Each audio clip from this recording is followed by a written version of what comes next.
At the Navigant Credit Union Broadcast Center. We are here with the Money Man, and money is the theme today. It's a big money day.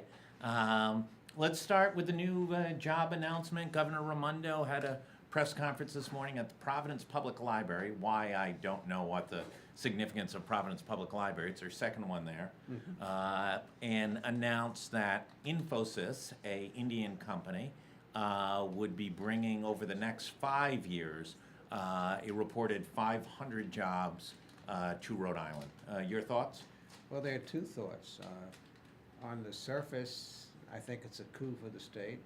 I think it really shows what economic development should be about, going out and recruiting companies to come in, particularly companies that are high tech. So it looks good. The perception is very good, but we have to see it's an Indian company, so we have to see the details. But I don't think we should throw cold water on the parade until we have water to throw. And right now, it's give the governor credit, give Economic Commerce Rhode Island credit for attracting this company. CIO magazine had a very tough piece on it on this company. They had major upheaval in August of this year. Their longtime CEO was bounced out, and the company's in some level of flux. But it is a global company, nearly 200,000 employees. They're growing in the United States. Is this, you've been critical of the hotels and apartment type of financing, which is costly and doesn't produce a lot of long-term jobs. This is the kind of direction we should be going on. Is this a spark for us, potentially?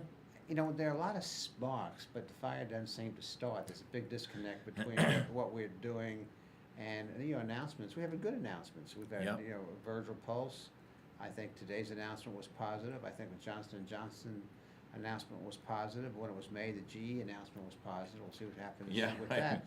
So those things are good, and they show that we have a business development function that is working at Commerce Rhode Island, and it's competing. It's like playing football. Sometimes if your team is not a perennial power, when you can get on the field and compete, that shows improvement. So are we the Buffalo Bills? Is that where we are right now? We used to get blown out 63-0.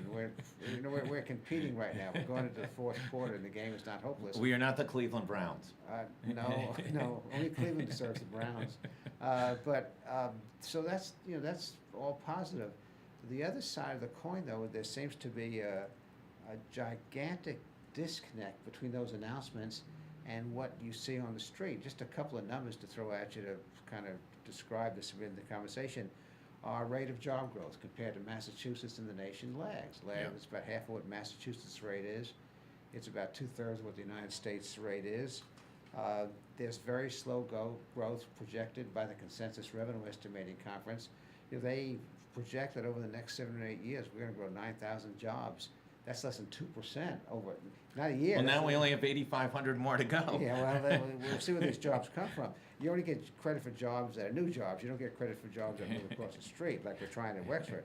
Then there's a question of the quality of jobs. The Providence Journal had a good editorial, I think, Sunday, which pointed out that 49% of the jobs created since 2015 pay less than $35,000. Well, you brought that up numerous times. Yeah. So you have these announcements. They're good announcements that shows that there's some pulse and the heart is beating. But then you look at the kind of fundamentals I just stated of low-paying jobs, of slow growth projected, of job growth, lagging our neighbors and the country. And then, more importantly, much harder to measure, is you go into Johnson or Cranston or Middletown or wherever, and the middle class is not feeling great. The polls that you guys did about right direction, wrong direction that John Delavolpe did haven't changed from polling that we did at Hasselfeld for the last 2 or 3 years. So, while the announcements are good and while the announcements are positive and we shouldn't take anything away from them, you don't get the feeling that they're translating to the people, and you have further documentation and proof of that observation by the numbers, but the quality of jobs, the number of jobs, how our growth compares to other places. So we're not dealing with, the bottom line is that we're winning, hitting a few home runs, but the bases are not loaded.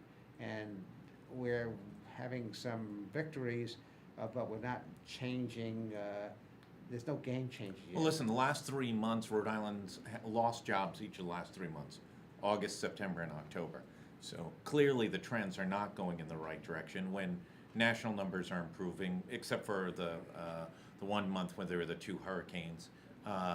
In Massachusetts, it's all up and to the right. I mean, it's just continuous growth in number of jobs and pace of jobs and a significantly higher average pay structure in Massachusetts than here in Rhode Island.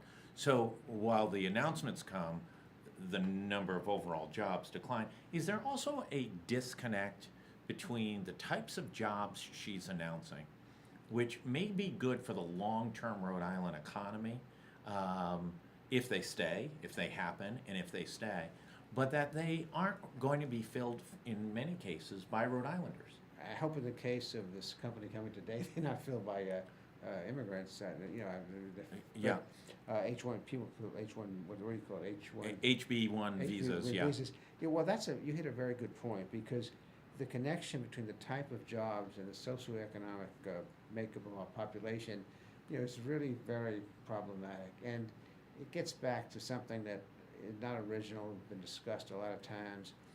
We're not producing, our schools are not producing, our educational systems, it's more than schools, are not producing the kind of skilled workers that we need. And we have very limited investment, a very limited program in what I would call the medium skilled jobs. And the medium skilled jobs are who our population is right now. So it's important to attract high skilled jobs because there's a ripple down effect. Some people even trickle it down, so Yeah. so it works in the jobs as well. So that's important too. It shouldn't be dismissed out of hand. But when you look at our population, to connect what we're getting from our investment in education, the skill levels of our people, the anxiety people have about their children, you know, finding good paying jobs here, is not being addressed.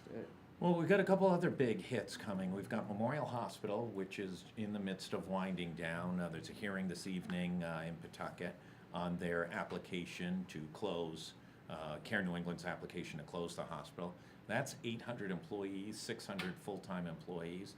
And then I think probably the missing element of all this, Friday's Black Friday numbers, digital was up 14%.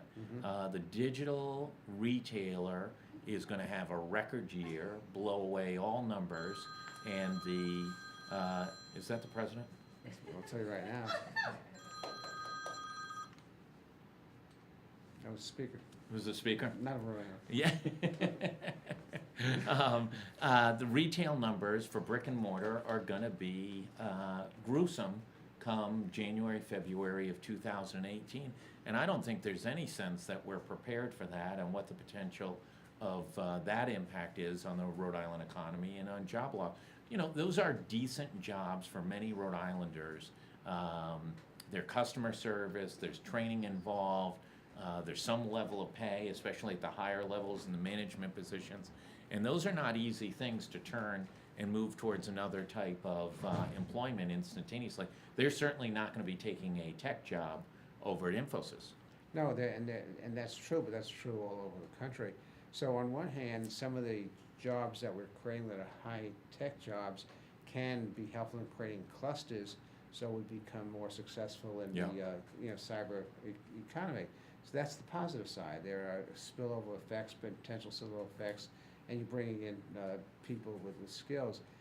But we don't have a policy really aimed at helping retailers and Rhode Island businesses. Look at the amount of money that Commerce Rhode Island is investing in out-of-state companies compared to the amount that it invests in Rhode Island companies. Yeah. That's something that we need to look at very closely, because that goes directly to your question. And then when we talk about tax policy or government policy, we can't get it our own way, where fiscally the state government is not in a stable fiscal position right now.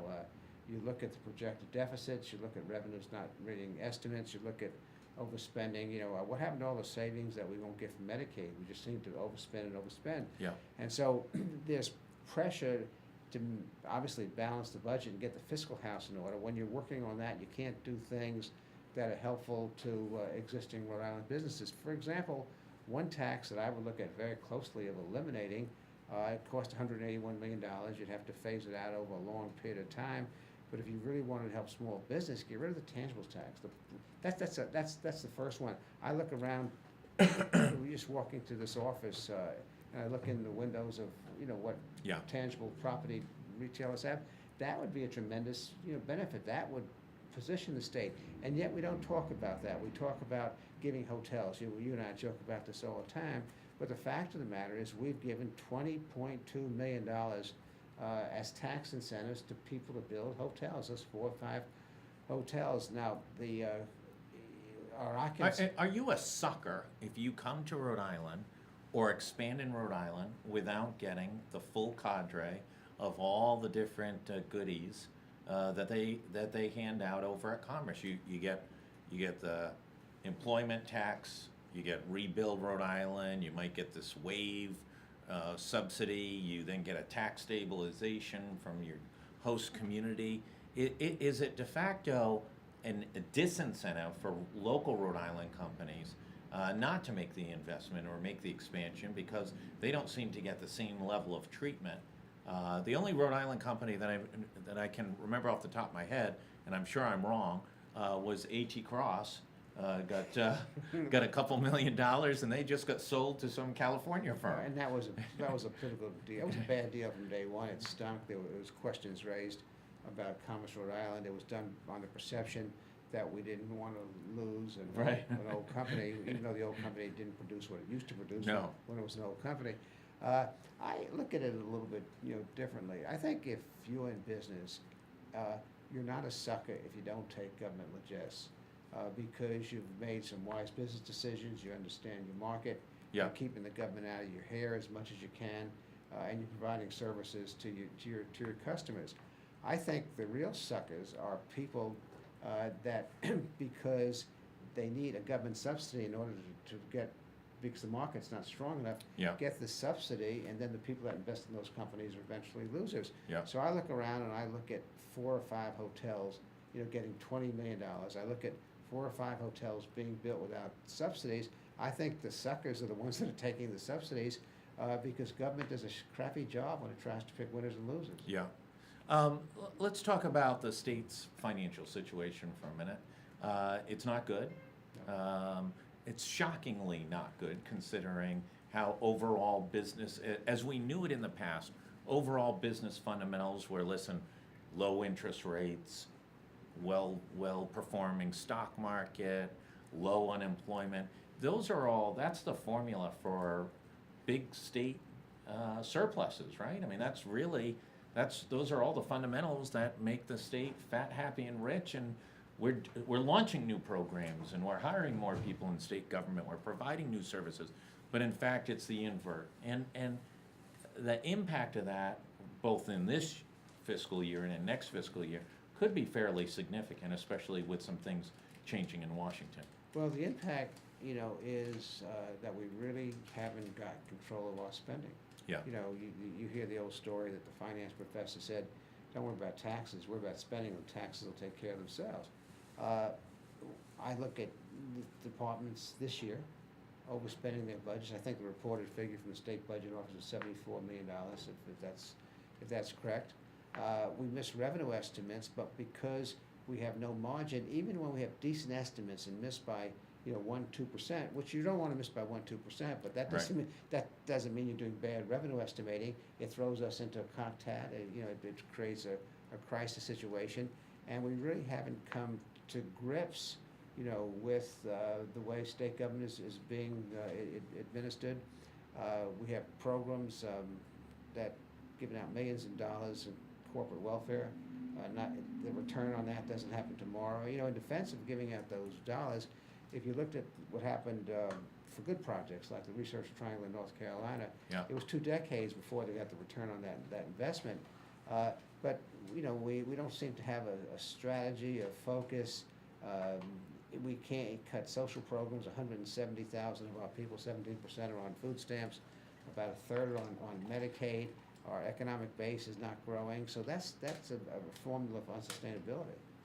And do we see any action on these fundamentals? I mean, do we see leadership, either out of the governor's office or out of the legislative leaders, to take on these issues. And it, really, who's going to show leadership going into an election year? All three of them are believed to be running for re-election and throwing themselves onto a proverbial third rail, or taking on cutting a significant social service program. It generally is not one to make you popular. How do we survive an election year and going forward? And at some point, we're going to have a recession. Well, we've survived. We've been in this situation before. You muddle your way through. Right. You find, we do some gimmicks. We find some one-time financing. But what this really means is when you're always playing catch-up, Yep. and you're always looking for the duck and the one-time, solution, you really can't concentrate on making real change and real reform. So we're kind of caught in a purgatory. Yeah. It's not bad enough that we're going to become fiscally insolvent, Right. and it's not good enough where we can invest in the future.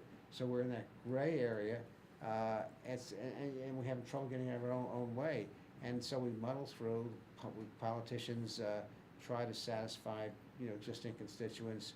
Difficult to recruit people to run for office, and it's very incremental. I don't have a crystal ball to tell you where it's going. Well, you say difficult to run for office. There seems to be a plethora of folks running for governor. It's a very unusual situation. A Democratic governor with millions of dollars in her war chest ranks as one of the most vulnerable governors in the country.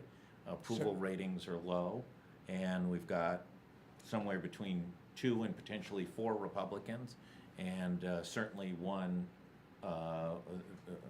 advocate against the Burrillville Invenergy, who's announced he's running, and also the former governor, former United States Senator Link Chafee, hovering around, omnipresent, having meals with the Speaker of the House. That's a complexity. You don't usually see 7, No. 8, 9 people running for governor against an incumbent. It's a complexity because the governor seems to have had problems relating to the people, and so that opens up what some perceive as opportunities. But are they really opportunities? Because to run a good campaign, you need to be well organized, but also you need to be well financed. You need to offer alternative positions. It's not enough to run for office and say the incumbent's screwing up or the incumbent's ideas are not good. What are you going to do to fix things? Right. And what's it going to cost? And if you're going to cut taxes, how are you going to do it? And if you're going to fix schools, how are you going to do it? And if you're going to reprioritize our social service program, how are you going to do it? And I think people are smart, and they're going to wait. They may not like the incumbent, but they want to see what the challenges are offering that's better. And we've not seen a lot from the announced challengers to date. It's a year out. You don't expect Sure. all their white papers to be issued and things like that, but it has been very quiet. Few press releases coming forward. Joe Trillo, former state representative who has not announced for governor yet, sent out a press release today on Infosys, raising questions about it. But no comments from either of the 2 Republicans who have announced, Cranston Mayor Alan Fung or House Minority Leader Patricia Morgan. Well, Patricia did go to Washington and on tax issue, and Yeah. was briefed on it. It's interesting, looking at the poll that John Della Volpe did, Yeah. and looking at the question of how candidates are rated, and I'll just stay with the candidates' performance being just a little good. Governor was at 34%. Yeah, Donald Trump was at 25%. yeah, not a so big difference. that- And his excellent number was 12%. Her excellent number was 6%. I didn't know that. I Yeah. didn't look that closely. That's interesting. Yeah, very interesting that only 6% of Rhode Islanders think she's doing excellent. She's from a big Italian family. That's probably her 6%. It's scary because when you look at what Trump's doing, and he has a higher number of people think he's excellent, and start scratching your head about the Rhode Island voter. Let's talk Washington. The House passed the tax reform. The Senate has put together a proposal that is now getting criticized for being harsher to the middle class in some assessments than what the House version was. Yeah. Your thoughts? My thoughts are that... Which is the better bill? Well, the better bill is going to be the one that comes out of conference. Okay. Okay? Because I'll give you an example, there are things in. And when do you get your ambassadorship for that answer? As soon as I learn how to speak, A foreign tongue? An exotic foreign tongue. Okay, not a Tennessee or Tennessean or something, yeah. I could speak give you an example. The House bill is, I think, more realistic on dealing with state and local tax deduction write-off. Yeah. It allows for a significant write-off of your property tax. Not high enough for Rhode Island, but it's still significant nationally. The Senate bill says no state, local deductions. That was easy for the Senate to say because there were no Republicans in states that benefited from it. You can go through other aspects of the bill and find things you like in one or the other, and they're going to have to work out a compromise. I'm beginning to be optimistic that there will be a conference committee on the bill. Murkowski and Alaska's come out for the bill. Mm-hmm. She also did well on drilling rights. Yeah, Rand Paul said he would now vote for the bill. yeah, And so it's really down to 4, senators, and there seems to be more esprit de corps on this bill than there was on the health bill. So it'll come out. Now, there are numbers and there are numbers, and all the analysis is, from both sides, is extremely partisan. So yeah, we do know that there's a projection that it'll balloon the deficit by $1.5 trillion over a decade. Well, during that period, I'll put it in perspective for you, even if that number's right, which I question, but the revenue we'll raise over that decade is $43 trillion. So if we have a $1.5 trillion hit on it, that's a pretty modest tax cut in percentage-wise. The other thing which is not realized, did you realize that if they project that economic growth will be 1.9%, if it grows 0.1%, that produces $270 billion more dollars. So if that deficit impact decreases. Right, so if it was 1.9, which is an estimate that's being used by some of the scores in Congress, turns out to be 2.2, which is still very modest. There's not a $1.5 trillion deficit. So a lot is going to depend on who you believe and sort through it. I don't think there's any argument, though, that we need to do something on the tax side, on the revenue side, to help stimulate the economy. And the example I like to use is we know that that deficit is growing. From the time President Obama was in office until President Trump came to office, the deficit grew from $10 trillion to $20 trillion.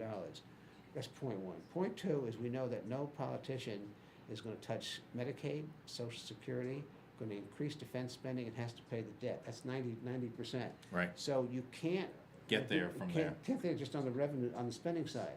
So you have to hope you've done reasonable things on the revenue side to generate growth. And that's the argument we're going to have. Have we done reasonable things on the revenue side to generate growth? Because the deficit continues to grow unless the economy. Last question, quick answer. Cyber Monday, does the money man spend heavily on Cyber Monday? The money man's wife spends heavily. The money man just pays bills. Thanks everybody for tuning in. We're going to be right back in a second with one of the biggest analysts in the media world, especially in radio. The radio industry is hemorrhaging, and we're going to be right back with the publisher of Talkers Magazine. Money man Gary Sasse, thanks so much. We'll be right back.